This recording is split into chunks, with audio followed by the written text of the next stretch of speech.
అవును. 1 ఆర్ 2 దగ్గర అంతమంది అటెండర్స్ ఉన్నారేంటి? వాళ్ళకి చాలా మంది ఫ్రెండ్స్, రిలేటివ్స్ ఉన్నారంట మేడం. మేము చెప్పినా గాని వినట్లేదు మేడం వాళ్ళు.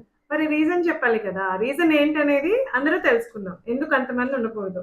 Okay madam. సో, డెలివరీ అయిన వెంటనే చక్కగా స్టేటస్ అవి పెట్టేస్తారు. Blessed with baby boy or baby girl.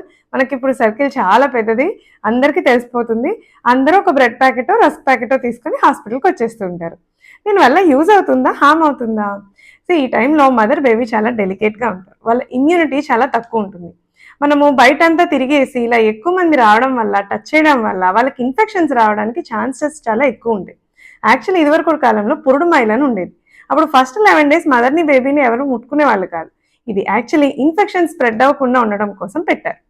And ఇదివరకు వాళ్ళకి సర్కిల్ ఎంతో ఉండేది కాదు.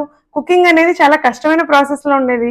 సో, ఈ డెలివరీ అయిన పేషెంట్‌ని చేయడం, కుక్ చేసుకోవడం ఇవన్నీ కష్టం కాబట్టి తెలిసిన నలుగురు ఇంట్లో ఫుడ్, పథ్యం ఫుడ్ వండి తీసుకొచ్చి ఇచ్చేవాళ్ళు.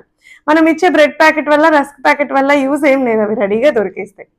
అండ్ మనం ఇలా వెళ్ళేటప్పుడు ఫ్రెష్ క్లోత్స్ వేసుకొని బయటకి ఎక్కడ తిరగకుండా డైరెక్ట్ వీళ్ళ దగ్గరికి వెళ్ళి ముట్టుకునే ముందు హ్యాండ్స్ శానిటైజ్ చేసుకోవడం, అసలు కుదిరితే ముట్టుకోకపోవడం. అండ్ వాళ్ళేమనుకుంటారో వీళ్ళేమనుకుంటారో అని వదిలేసి ఆ కాన్సెప్ట్ మనకి ఆపేసి అసలు వెళ్లకుండా ఉంటే ఫస్ట్ ఇనీషియల్ డేస్లో చాలా మంచిది.